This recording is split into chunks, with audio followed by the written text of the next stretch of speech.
Good morning, কেমন আছো সবাই? আশা করি ভালো আছো, আমরাও ভালো আছি। আর এদিকে দেখো, সকাল সকাল উঠে রাহি চলে গেছে ওর পাপার সঙ্গে। দেখানো হয়নি তোমাদের। সকাল দিয়ে ঘুম দিয়ে উঠেই শুরু করে দিয়েছে আমাকে বাইরে নিয়ে চলো, আমাকে বাইরে নিয়ে চলো, পাপার সঙ্গে চলে গেছে। আর আমি এই বিছনাটা গুছিয়ে সবে বসছি, এখনো ঝাড় দিইনি, বাসন মাজিনি, জামা কাপড় কাচিনি, কোনো কাজই হয়নি। আর মানুষ জীবনে শুধু কাজ আর কাজ। চোখটা সকালে উঠে চোখটা খুললেই শুধু কাজ, সারাদিনটা শুধু কাজ আর কাজ, কাজ ছাড়া কোনো কিছুই নেই। তো চলো আমি কাজগুলো গুছিয়ে নিই। এই যে পিসি বাড়ি দিয়ে এসে এত দুষ্টুমি করা শুরু করে দিয়েছে, রাস্তায় দৌড়াচ্ছে। তার জন্য ওকে শাস্তি দেওয়া হয়েছে, তোর বাইরে যাওয়া বন্ধ, ঠিক আছে?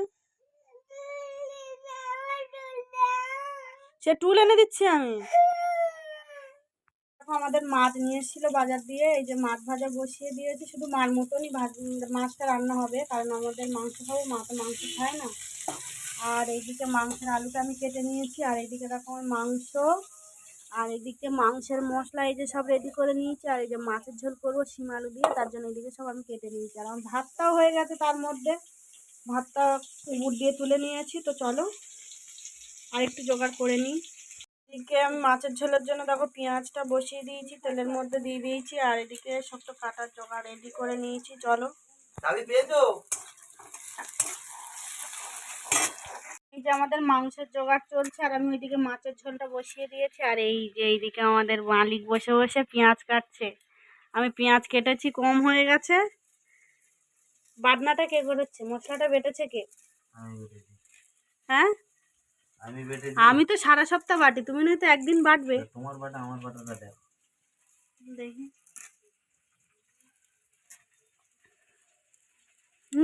দাঁত বেরিয়ে যাচ্ছে পেঁয়াজ কাটতে কাটতে। হ্যাঁ, এইটা উঠে যাচ্ছে। এদিকে দেখো আমার মাছের ঝোল ফুটছে, আর আমি এদিকে মাংসের মধ্যে সব মশলা মাখিয়ে রেডি করে নিয়েছি। আর এদিকে আলুও ভাজা কমপ্লিট হয়ে গেছে। তো চলো, মাছের ঝোলটা আর একটু ফুটে গেলে আমি নামিয়ে নেবো, আর একটু ফুটবে মাছের ঝোল। তো চলো, এখন মাছের ঝোল নামিয়ে নিয়েছি, এবার মাংসটা বসাবো। তার জন্য দেখো কড়াইটা বসিয়ে দিয়েছি। তো চলো মাংসটা বসিয়ে নিই আমি আগে। দেখো আমি মাংসটা বসিয়ে দিয়েছি, এইমাত্রই বসালাম। আর তার মধ্যে এক তাল হয়েছে, দিদা ফুলের সঙ্গে ঘরের চাবি নিয়ে কোথায় ফেলে দিয়েছে। এবার চাবি খুঁজে খুঁজে পাচ্ছি না, চাবি কোথায় খুঁজবো। এমনি তো দিদার মাথা খারাপ, তার মধ্যে আরও মাথা খারাপ হয়ে গেছে চাবির জন্য।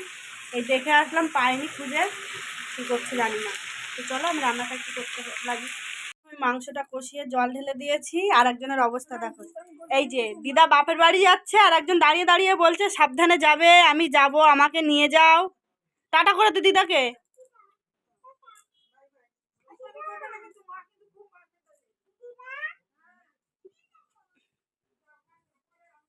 আমার মাংস রান্না কমপ্লিট। আর একজন বসে বসে ওই যে ফোন দেখছে, ভাত খাবে এইবার।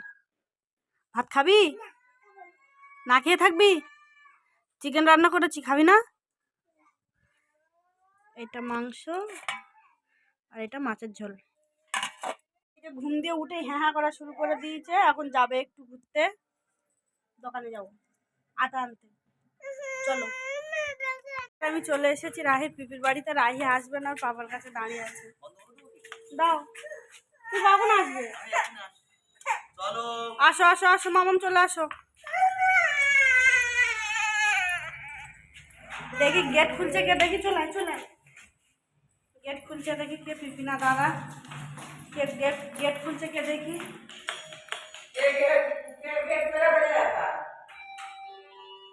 দেখি কে গেট খুলছে। বাড়িতে কেউ আছো?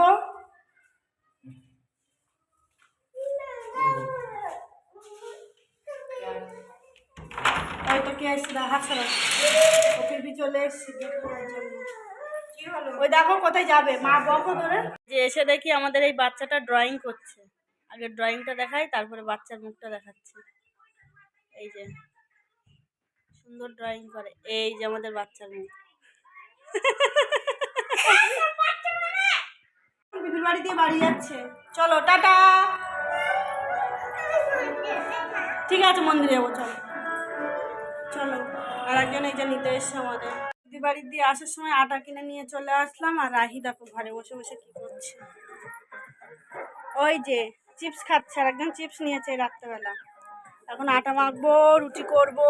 তো চলো, দুষ্টুমি ছাড়া কিছু নেই না? তো এইদিকে দেখো আমার রুটি করা কমপ্লিট, আর এই যে আর একজন দুষ্টুমি করছে, খাবে রুটি দিয়ে কি খাবে? কেন খাবি না? তো চলো আমাদের আজকের ব্লগ এই পর্যন্ত, দেখা হবে পরের ব্লগে। টাটা, গুড নাইট, শুভরাত্রি, সবাই ভালো থেকো। Good night, good night.